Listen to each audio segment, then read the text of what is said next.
வணக்கம். உங்கள் அபிமான அனந்தலை வாழ் ஜோதிடர் வேலாயுதத்தின் நன்றி கலந்த வணக்கத்தை தெரிவிச்சுக்கிறேன். இந்த பதிவு எதுக்காகனா, இந்த சிவராத்திரி பத்தி நாம பேசப்போம். சிவன் கொண்ட ராத்திரி என்று சொல். அன்னை உமையவளை வழிபடனா நவராத்திரி. அன்னைக்கு உமையவளுக்கு 9 ராத்திரி, இறைவனுக்கு ஒரு இரவு. அதுவும் சிவன் கொண்ட ராத்திரி தான் சிவராத்திரி. இது எப்பொழுது வருதுன்னா, சிம்ம ராசிக்கு நம்மளுக்கு மாசி மாதத்துல வருது. பகவான் சூரிய பகவான் இடம்பெயரக்கூடிய காலம். கும்பத்துல சூரிய பகவான் இருந்து அந்த ராத்திரி நேரம் நேரடி பார்வை நம்மளுக்கு சிவராத்திரி. அங்கிருந்து நேரடியாக அவர் சொந்த வீட்டு என்று சொல்லக்கூடிய சிம்மத்தை பார்க்கக்கூடிய இடத்துல சிவராத்திரி வருகின்ற நாட்கள் அமாவாசைக்கு முன்தினம் அந்த நாள் சிவராத்திரியாக நம்மளுக்கு வருது.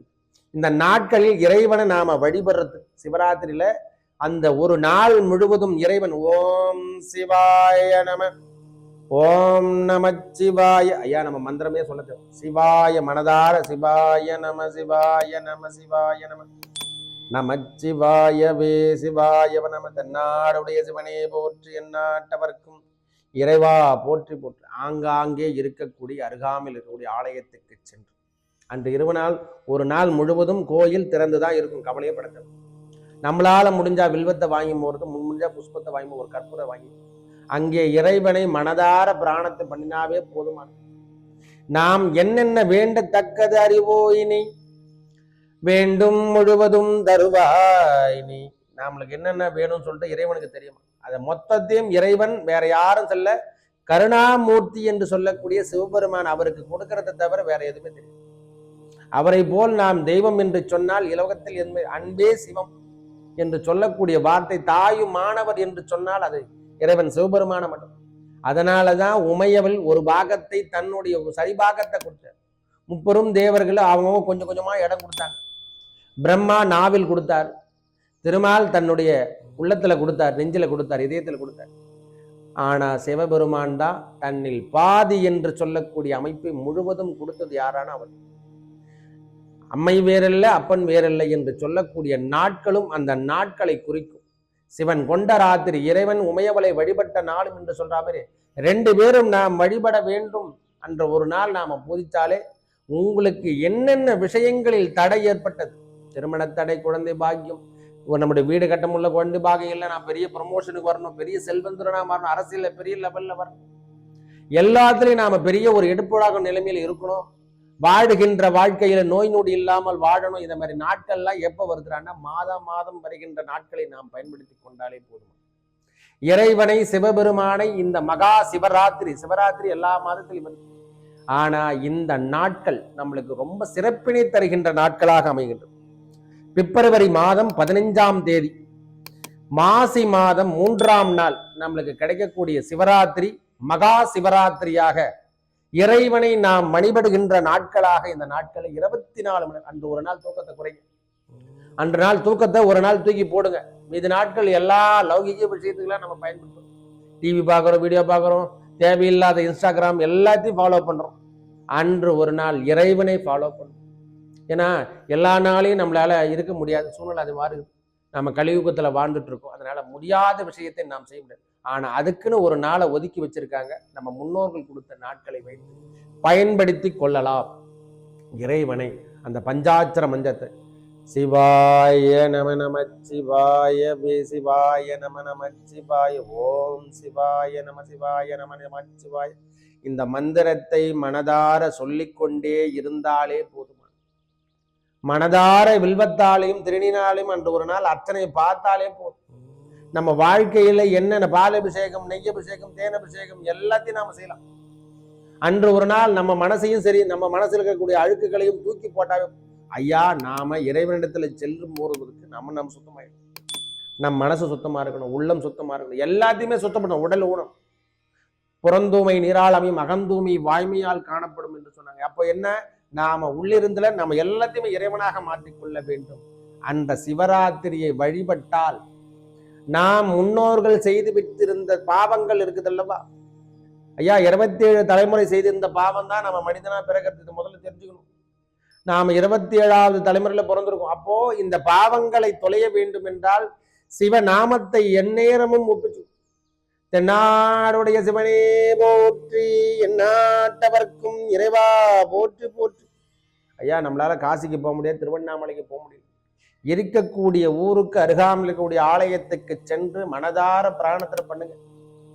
இறைவனையும் அந்த உமையவளும் அன்று ஒரு நாள் மனதார சரி உள்ளத்தினுடைய கண்ணீர் மல்க கேளு. எது எது கொடுக்காம விட்டால் நான் அனுபவிச்சிருக்கேன், அதனால சொல்றேன். அந்த சிவனே கதி என்று நாம மனசால வச்சிங்கன்னா உங்களுக்கு கிடைக்க வேண்டியது அனைத்தும் கிடைக்கக்கூடிய நாட்கள் என்று சொன்னால் அது மகா சிவராத்திரி. இந்த நாட்களை பயன்படுத்தி கொண்டாலே போதுமானது. எல்லா விதமான பலாபலங்கள். அவரை எதிரியே கேட்டு தன்னை அழிக்கக்கூட வரம் கேட்டா கூட கொடுத்துருவார். அவர் தவிர வேற யாருமே. அவரை போல யாரும் சொல்லலாம் கருணை படித்தவர். அதனாலதான் மற்ற கிரகங்கள் மற்ற மூர்த்திகளுக்கு பேர் கிடையாது, இவருக்கு மட்டும்தான் கருணாமூர்த்தி. கருணை வடிவு என்று சொன்னால் அது சிவபெருமான தவிர வேற யாரும். பெருமாள்லாம் அளந்துதான் கொடுப்பாரு. நீ கேட்டீங்கன்னா நீ அதுக்கு எலிஜிபிளா அப்படின்னு சொல்லிட்டு உன்னை டெஸ்ட் வச்சு உன்னை பிரேக் எடுத்து உன்னை என்னென்ன விஷயத்துல கட் பண்ணி உன்னை துன்புறுத்தி தான் அவர் டெஸ்ட். ஆனா எப்பொழுதும் வேண்டும் கிடைக்கக்கூடிய வரத்தை பெற்றவர் யார் என்றால் சிவபெருமான் ஒருவரே. அவருக்கு இணை இந்த உலக திருவண்ணாமலை சென்று அன்று ஒரு நாள் கிரிவலம் போறது, இறைவனை வழிபடுறது. எந்த நாளும் கிரிவலம் போலாம், அதெல்லாம் சும்மா தேவையில்லாத. பௌர்ணமி தான் போன அவசியம். எந்த நாட்களிலும் இறைவனை பூஜிக்க நாள் ஏது, கிழமை ஏது, நேரம் ஏது, இறைவனை பூஜிக்க 63 நாயன்மார்களும் இறைவனை பூஜிக்காத நேரமே கிடையாது. அவங்களும் தடையை தாண்டி தான். அப்பர் பெருமான் முதல்ல சொல்றோமே ரொம்ப லென்த்ல கிடைச்சது இறைவனுடைய அருட்பிரசாதம். அவங்க எல்லாம் திருஞான சம்பந்தர் ரொம்ப சீக்கிரமா கிடைச்சது. இல்ல தெரிஞ்சுங்க, ஒரு ஆள் ரொம்ப நாட்கள் வயதுகளை மூப்பில வந்தார் அப்பர் பெருமானு. திருஞான சம்பந்தர் 3 வயதிலே கொடுத்தார் அந்த சீர்காழி செல்வது. சீர்காழி சென்று சிவபெருமான வழிபட்டவனுக்கு அடுத்த பிறவி கிடையாது, வேற எதுவுமே சொல்ல முடியாது.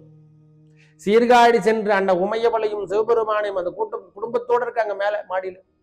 மனசார அந்த குளத்துக்கு எதிரில் கொண்டு நிமிர்ந்துருங்க. நாம யார் யாரு பயன்படுத்தி நம்மளை இறைவனை பூஜித்து நேரடியா பார்த்தவங்களை நாம நினைச்சாலே நம்மளுக்கு எல்லா விதமான பரிமாணம். 4 பொற்பாதமே போற்றி, 63 நாயன்மார்களே போற்றி. குரு வணக்கம் ரொம்ப முக்கியம். இந்த நேரத்துல குரு வணங்களை குருவை சார்ந்த விஷயத்தை நாம் எடுத்துக்கொண்டாலும் சிவனடியாரை வணங்குவதும் இந்த நாட்கள் சிவனடியாரை வணங்கும்.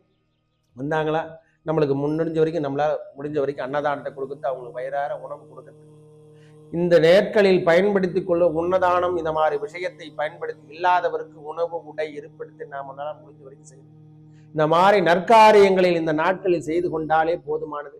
எல்லா விதமான பரிபாவனமும் பாவங்களும் நம்மளை விட்டு தொலையும். நல்லது மட்டும் நம்மளிடத்தில் சேரும். ஐயா பணம் புகழ் என்பது அப்பாற்பட்ட விஷயம். இறைவன் சொன்ன அருள் இல்லாருக்கு இவ்வுலகம் இல்லை, பொருள் இல்லாருக்கு அவ்வுலகம் இல்லை, அதெல்லாம் 2வது பட்சம். ஆனா இன்று வாழக்கூடிய தன்மையும் நம்மளுக்கு சிறந்த ஆயுளையும் கொடுக்கணும்னா இந்த சிவராத்திரியை மகா சிவராத்திரியை பயன்படுத்துங்க. நம்ம ஒவ்வொருவரும் வாழ்வில் கிடைக்கக்கூடிய எல்லா விதமான ஐயா நான் வெறும் கிளர்க்காவே இருக்கணும், ப்ரொமோஷன் எல்லாமே மேனேஜர் ஆயிடுங்க. நான் சின்ன கம்பெனி தான், அந்த பெரிய கம்பெனிக்கு நீங்க அளவுக்கு பெரிய லெவல்ல போயிடுவீங்க.